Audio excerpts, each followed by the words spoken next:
आदाब नाज़रीन, खबरनामे में आपका इस्तकबाल है। मैं हूं साइमा खान। सबसे पहले नजर हेडलाइंस पर। वज़ीर आज़म ने वीडियो कॉन्फ्रेंसिंग के जरिए 51,000 से ज्यादा नए तैनात होने वाले नौजवानों में तकर्रुरी नामे तकसीम किए। नए तैनात होने वालों से नागरिक देवो भव के मंत्र को अपनाने पर जोर दिया। वज़ीर आज़म ने नौजवानों से कहा कि वो कौम की तरक्की और कामयाबी की बुनियाद हैं।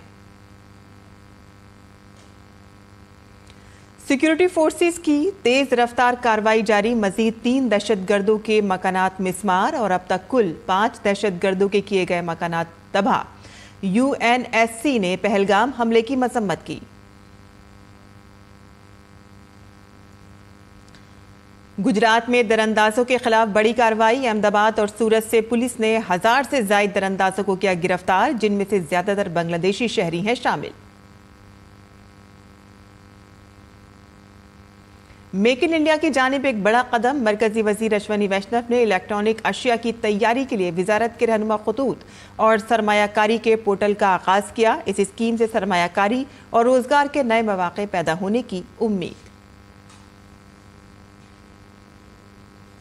पॉप फ्रांसिस की आखिरी अलविदाई तकरीब। सदर द्रौपदी मुर्मू, वज़ीर आज़म नरेंद्र मोदी और ट्रंप, ज़ेलेंस्की समेत कई सरबराहाने ममलिकत ने पेश किया खराज अक़ीदत। भारत में भी कौमी सोग।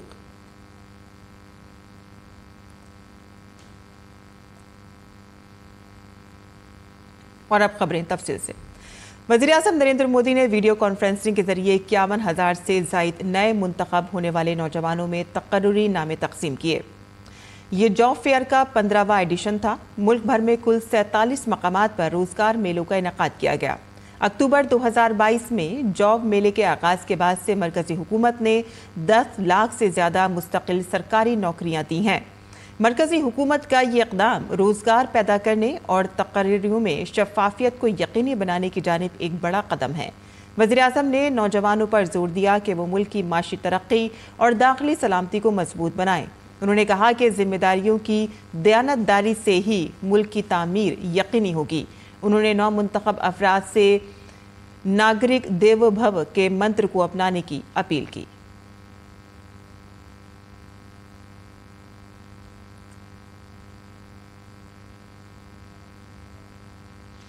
आपके कार्य का मकसद केवल पद प्राप्त करना नहीं है।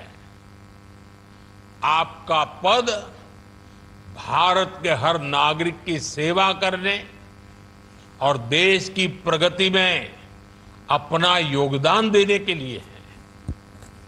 अभी कुछ दिन पहले सिविल सर्विसेज डे पर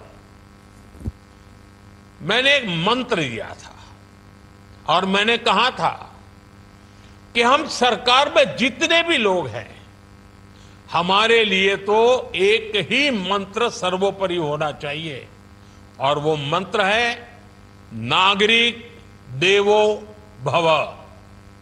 नागरिक देवो भव। नागरिक की सेवा ही आपके लिए, हम सब के लिए देव पूजा के समान है। वज़ीर आज़म नरेंद्र मोदी ने अपने इस प्रोग्राम में कहा कि मैन्युफैक्चरिंग, डेटा, इनोवेशन ऐसे बहुत से शोबे हैं जहां मुल्क के नौजवान अपनी सलाहियतों को दुनिया के सामने पेश कर रहे हैं। भारत अब नौजवानों को हर शोबे में मौके दे रहा है। वज़ीर आज़म ने कहा कि मुंबई में चंद दिनों में मुनक़िद होने वाली वेव्स कॉन्फ्रेंस नौजवानों को AI और इमर्जिंग मीडिया के मैदान में एक प्लेटफॉर्म फराहम करेगी। मुंबई में world audio visual and entertainment summit यानी वेव्स 2025 का आयोजन होने जा रहा है। इस आयोजन के केंद्र में भी देश के युवा हैं। देश के यंग क्रिएटर्स को पहली बार इसी तरह का मंच मिल रहा है।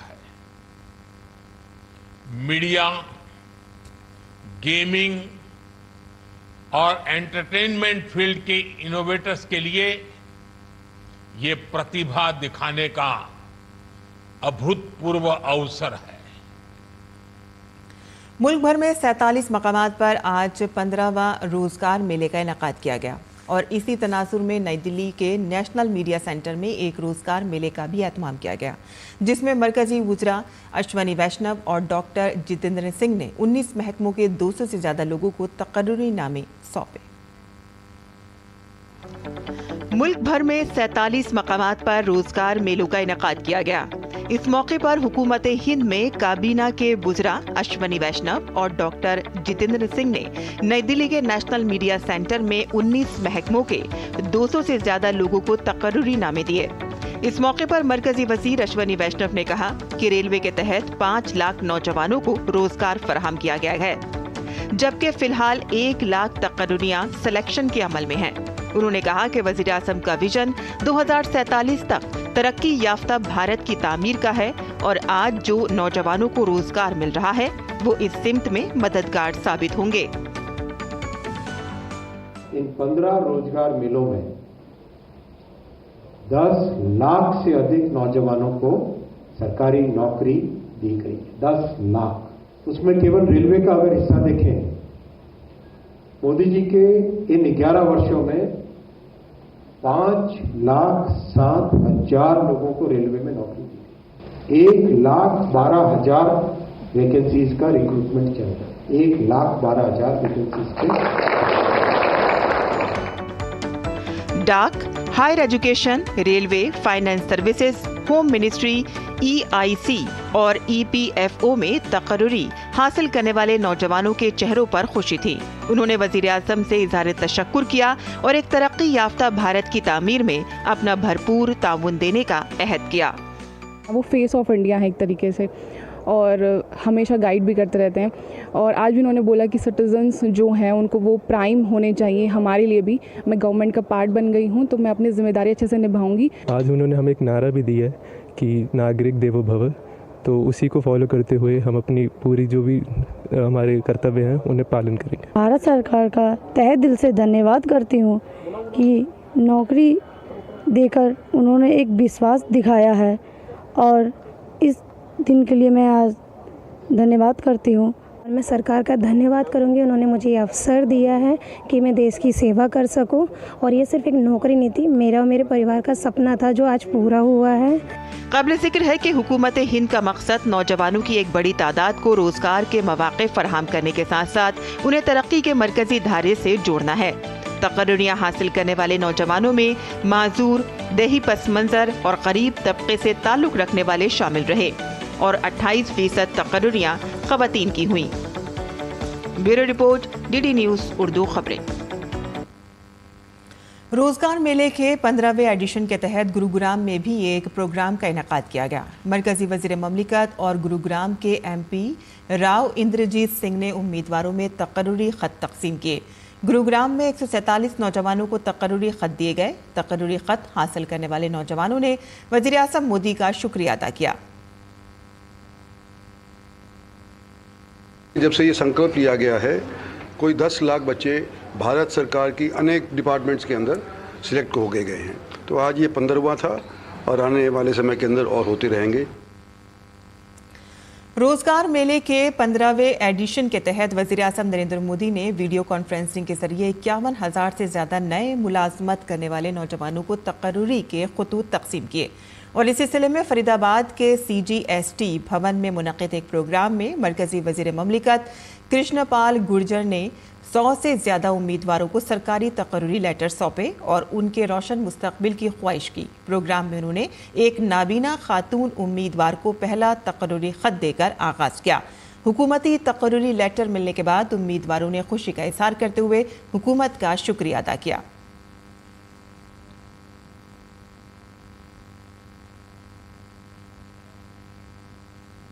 इस रोजगार मेले में पूरे देश में 15वीं किस्त के रूप में 51,000 से अधिक नवयुवकों को विभिन्न विभागों में देश के यशस्वी प्रधानमंत्री नरेंद्र मोदी जी के द्वारा उनको नियुक्ति पत्र सौंपे गए हैं और उन्होंने सभी नौजवानों को एक मूल मंत्र दिया है नागरिक देवो भव। नागरिकों की सेवा ही देवों की सेवा है। युवक को रोजगार दे रही है, ये बहुत अच्छी है। मुझे ESIC डिपार्टमेंट के लिए चयन किया गया है। मैंने इस चीज़ के लिए बहुत मेहनत की और मैंने फर्स्ट एग्ज़ाम दिया और मेरा फर्स्ट बार में सिलेक्शन हो गया। इस चीज़ के लिए मुझे बहुत अत्यधिक प्रसन्नता है। सरकार ने जैसे एक सर्विसमैन के लिए काफ़ी वैकेंसी निकाली थी, जिसकी वजह से मुझे 1 महीने में आती जॉब मिल गई। पहले जो प्रोसेस था बहुत लंबा था, 7-8 महीने लग जाते थे। आजकल गवर्नमेंट ने जो है बहुत फास्ट कर दिया है।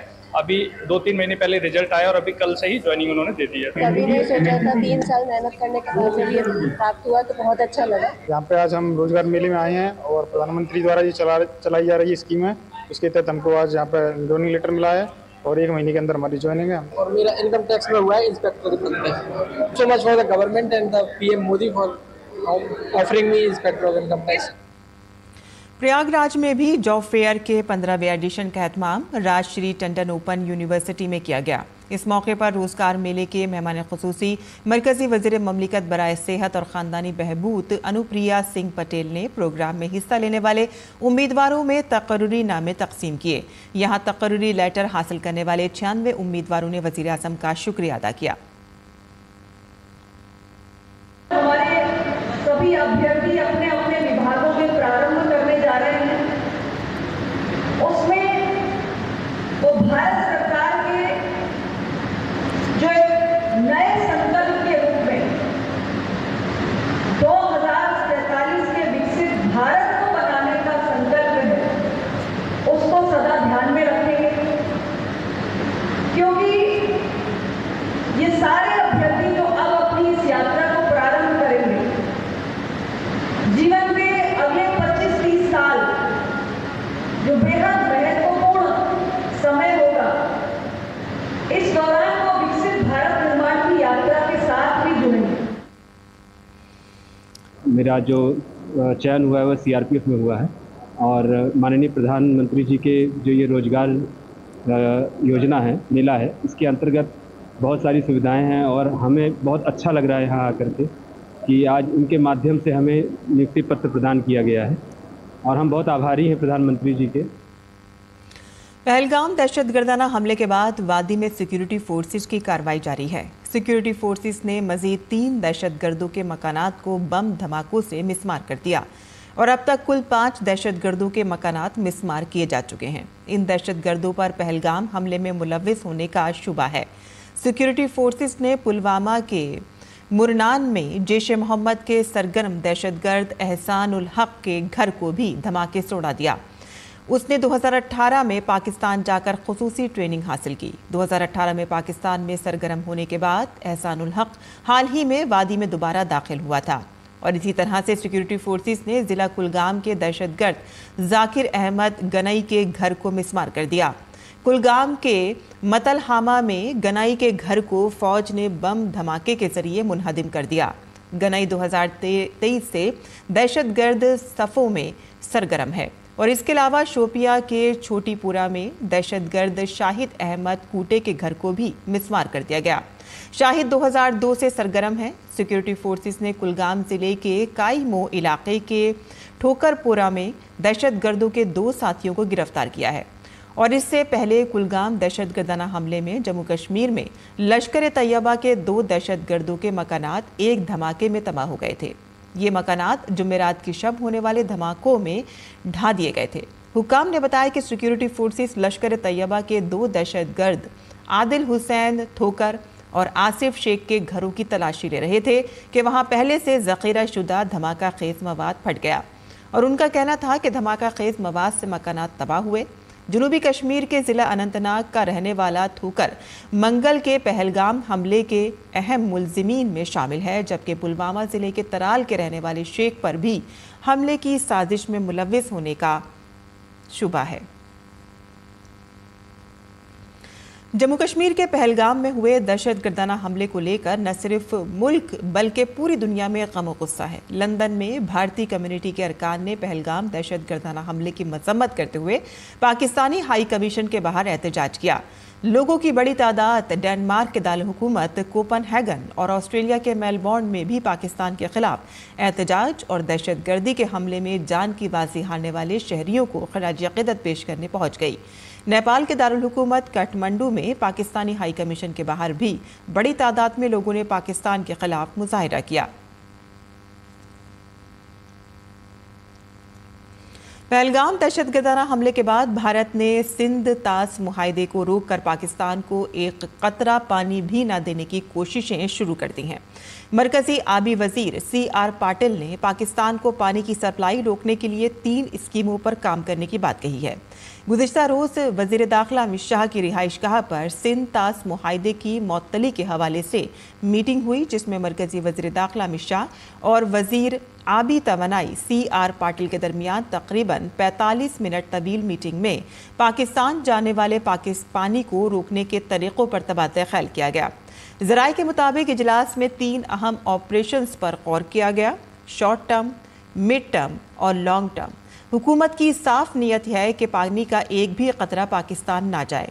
इजलास के बाद फैसला किया गया कि पानी रोकने के लिए हर मुमकिन तरीक़े पर फौरी काम शुरू किया जाएगा। हुक्काम को इस सिमत में फौरी इक़दामात करने की हिदायत दी गई है। क़ब्ल अज़ीं जल शक्ति की वजारत की सेक्रेटरी देवश्री मुखर्जी ने पाकिस्तान के आबी वसाइल की वजारत के सेक्रेटरी सैयद अली मुर्तज़ा को एक ख़त लिखा था। ख़त के ज़रिए उन्होंने पाकिस्तान को सिंध तास मुआहदे को फौरी तौर पर मुअत्तल करने के फ़ैसले से बाज़ाब्ता तौर पर आगाह किया। जम्मू कश्मीर के पहलगाम में पेश आने वाले वाक़े के पेश नज़र मरकज़ी हुकूमत की हिदायत पर उत्तर प्रदेश में मुक़ीम पाकिस्तानियों को उनके मुल्क वापस भेजने का अमल शुरू कर दिया गया है और इसी सिलसिले में लखनऊ ज़िले में आने वाले 8 पाकिस्तानी शहरियों को पाकिस्तान भेजा गया है। ज़िले के मकामी इंटेलिजेंस यूनिट को फ़ाल करके मालूमात इकट्ठी की जा रही हैं। दरअसल वज़ीर दाखिला अमित शाह ने तमाम रियासती हुकूमतों को पाकिस्तानी शहरियों की शिनाख्त करने और उन्हें वापस भेजने की हिदायत की है। डीसीपी सेंट्रल जोन आशीष श्रीवास्तव ने कहा है कि पुलिस मुसलसल पाकिस्तानी शहरियों की शिनाख्त कर रही है और उन्हें अपने मुल्क जाने की हिदायत दे रही है। यहाँ पर टूरिस्ट वीज़ा पर 8 लोग लखनऊ में पाए गए थे। उन सभी से वार्ता करके उनकी स्टैंपिंग करके उनको यहाँ से वापस पाकिस्तान पहुँचने के लिए भेज दिया गया है। वो दिए गए टाइम लिमिट में यहाँ से पाकिस्तान पहुँच जाएंगे। इसके अतिरिक्त अभी लखनऊ में 410 ऐसे पाक नागरिक हैं जो LTV पर हैं, इनके संबंध में अभी भारत सरकार के द्वारा कोई निर्देश जारी नहीं किए गए। जम्मू कश्मीर के पहलगाम में दहशतगर्दाना हमले के बाद भारतीय हुकूमत ने सख्त कदम उठाते हुए पाकिस्तानी शहरियों को 27 अप्रैल तक मुल्क छोड़ने का हुक्म दिया है और अब इस अल्टीमेटम में बहुत कम वक्त बचा है, जिसके बाद पाकिस्तानियों की बड़ी तादाद अपने मुल्क जाने के लिए अटारी वाघा बॉर्डर पहुंच रही है। हमारे नामानिगार गुरमीत सिंह ने अटारी वाघा बॉर्डर पर सूरत हाल का जायजा लिया है। 27 अप्रैल की डेडलाइन फिक्स करने के बाद अब बड़ी संख्या में अटारी वाघा सरहद पर पाकिस्तानी नागरिक पहुंच रहे हैं। अपने वीजा क्लियरेंस, अपने जो डॉक्यूमेंट्स हैं वो वेरीफाई करवाने के बाद वो वापस अपने मुल्क जा रहे हैं। तो ये गाड़ियों की तस्वीर देख सकते हैं आपकी, बड़े स्तर पर गाड़ियां यहां पर पहुंच रही हैं। अब जो रिश्तेदार हैं वो अपने रिश्तेदारों को छोड़ने के लिए पाकिस्तान जो जाना चाहते हैं उनको छोड़ने के लिए यहां पर पहुंच रहे हैं। जो सबसे पहले इनिशियली जो फैसला हुआ था वो कुछ डाइकॉटमी सिचुएशन थी 1 मई को लेकर कि 1 मई तक पाकिस्तानी नागरिकों को भारत छोड़ना है, मगर इसके बाद मिनिस्ट्री ऑफ एक्सटर्नल अफेयर्स विदेश मंत्रालय की ओर से जो स्पष्टीकरण दिया गया उसमें साफ तौर पर 27 अप्रैल की डेडलाइन फिक्स की गई। अब इस बॉर्डर को जितने लोगों ने अभी तक क्रॉस किया है, अगर 24 अप्रैल की बात की जाए तो 28 पाकिस्तानी नागरिक जो भारत में रह रहे थे उनकी ओर से भारत को छोड़कर वो पाकिस्तान चले गए। उसके साथ ही सेम डे उसी दिन भारतीय नागरिक जो पाकिस्तान में रह रहे थे 105 वो वापस भारत पहुंचे। 25 अप्रैल को ये जो आंकड़ा है ये बढ़ा, तकरीबन 3 से 4 गुना पाकिस्तानी नागरिक ज्यादा भारत छोड़कर पाकिस्तान की ओर गए। तकरीबन 191 पाकिस्तानी नागरिक भारत छोड़कर पाकिस्तान की ओर गए, जबकि पाकिस्तान में रह रहे भारतीय नागरिक जो वीजा लेकर यहां से गए थे वो भी बड़ी संख्या में तकरीबन 287 नागरिक वापस आए 25 अप्रैल को। अब इसके बाद ये जो टोटल आंकड़ा है वो काफी बढ़ जाता है, मगर आज का आंकड़ा जो है, जो शाम तक आएगा, वो काफी देखना दिलचस्प होगा, क्योंकि इमिग्रेशन का और इसके साथ ही बीएसएफ का ये मानना है कि आज का दिन काफी महत्वपूर्ण है, बड़ी संख्या में लोग इसमें पहुंचेंगे। अब जो वीजा कैटेगरीज है उसी को लेकर दिन निश्चित किए गए हैं, और वीजा कैटेगरीज में जो सबसे इंपॉर्टेंट है वो ऑर्डिनरी वीजा है। ज्यादातर नागरिकों को, पाकिस्तानी नागरिकों को ऑर्डिनरी वीजा इशू किया गया है और उसी के लिए 27 अप्रैल की डेडलाइन भी फिक्स की गई है। इसके साथ ही जो मेडिकल वीजा है उसके लिए 29 अप्रैल की डेडलाइन है, मगर मेडिकल वीजा जिनके पास है वो भी कई नागरिक आज ही बॉर्डर क्रॉस करने के लिए अटारी वाघा सरहद पर पहुंचे हैं। मनोज साहनी के साथ भलिंदर ठाकुर, गुरमीत सिंह, डीडी न्यूज, अटारी वाघा सरहद, पंजाब। और अक़वाम मुत्तहिदा की सलामती कौंसिल ने 22 अप्रैल को जम्मू कश्मीर के पहलगाम में दहशतगर्दाना हमले की शदीद मजम्मत की है। सलामती कौंसिल ने इस हमले की शदीद मजम्मत की और दहशतगर्दी को बैनुल-अक़वामी अमन सलामती के लिए सबसे संगीन खतरा करार दिया। सलामती कौंसिल के अरकान ने दहशतगर्दी के इस काबिल मजम्मत फ़ाल के मुर्तकिब अफराद, मुंतज़मीन, माली मुआवनत करने वालों और स्पॉन्सर्स का एहतसाब करने और उन्हें इंसाफ के कटहरे में लाने की ज़रूरत पर जोर दिया। सलामती कौंसिल ने कहा कि इन हलाकतों के जिम्मेदारों का एहतसाब किया जाना चाहिए और सलामती कौंसिल ने तमाम मुल्कों पर जोर दिया है कि वह बैनुल-अक़वामी कानून और सलामती कौंसिल की मुताल्लिका करारदादों के तहत इस सिलसिले में तमाम मुताल्लिका हुक्काम के साथ फ़ाल ताउन करें। सफ़ीरों ने दहशतगर्दी को अक़वाम मुत्तहिदा के चार्टर और बैनुल-अक़वामी कानून के तहत बैनुल-अक़वामी अमन सलामती के लिए ख़तरा करार दिया और इसका हर तरह से मुकाबला करने पर जोर दिया। अक़वाम मुत्तहिदा के तर्जुमान स्टीफन दुजारिक ने कहा है कि अक़वाम मुत्तहिदा ख़ित्ते की सूरत हाल पर नज़र रखे हुए है। उन्होंने हुकूमत हिंद और हुकूमत पाकिस्तान दोनों पर जोर दिया है कि वो ज़्यादा से ज़्यादा तहम्मुल का मुज़ाहिरा करें। पहलगाम हमले के बाद भी पाकिस्तान अपनी मज़मूम हरकतों से बाज नहीं आ रहा है। पाकिस्तान की जानिब से जंगबंदी की मुसलसल खिलाफ वर्जी की जा रही है।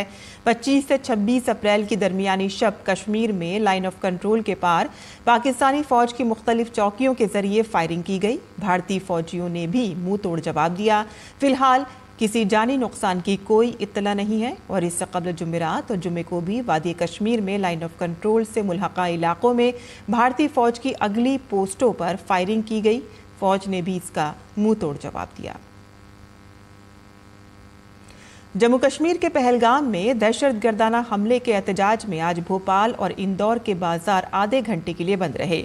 भोपाल में chamber of commerce and industries ने आज आधे दिन के बंद की कॉल दी थी। इंदौर में कांग्रेस ने बाजार को दोपहर 2 बजे तक बंद रखने की अपील की थी और इस बंद का मकसद दहशतगर्दाना हमले में हलाक होने वालों के खानदानों के साथ इजहार यकजहती और हमले के खिलाफ एहतजाज करना है। हंगामी खिदमात बंद से मुस्तस्ना रखा गया।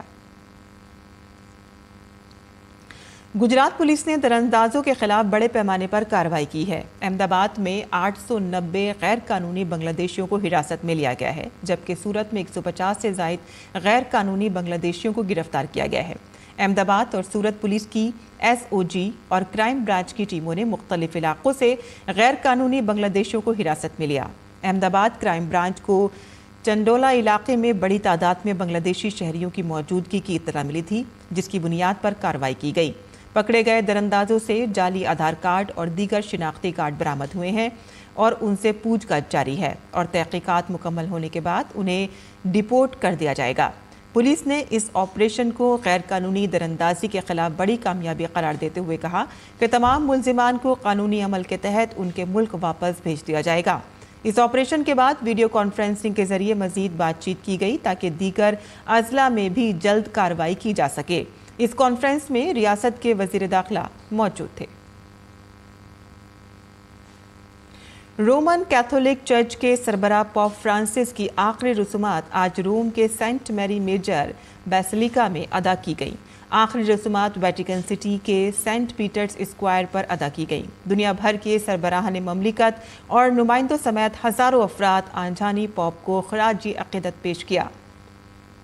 भारत से सदर द्रौपदी मुर्मू, पार्लिमानी उमूर के वजीर किरेन रिजिजू, अक़लियती उमूर के वजीर ममलिकत जॉर्ज कुरियन और गोवा असेंबली के डिप्टी स्पीकर जोशुआ डिसूजा भी पॉप की आखिरी रस्मात में शिरकत के लिए यहाँ पहुँचे। पॉप फ्रांसिस के रोम में सेंट मैरी मेजर में सुपुर्द खाक किया गया। Pop Francis Roman Catholic church के सरबराह बनने वाले पहले लातीनी अमेरिकी पॉप थे। उनका इंतकाल 21 अप्रैल को 88 साल की उम्र में हुआ।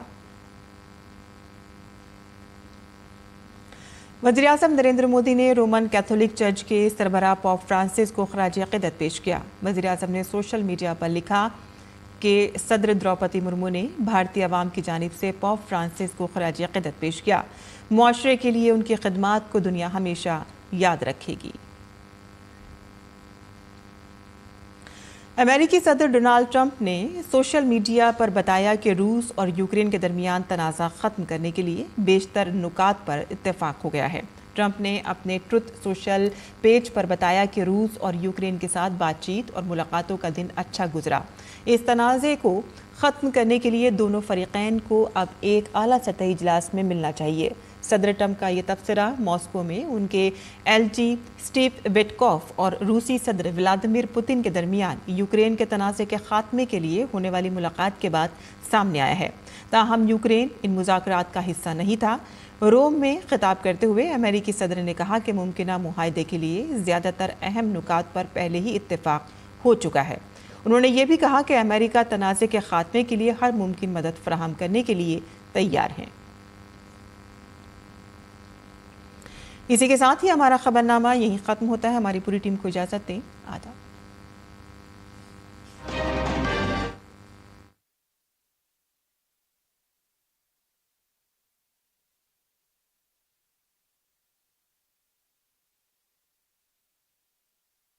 मन की बात है जन जन की, संघर्षों के कुछ किस्से, कहानी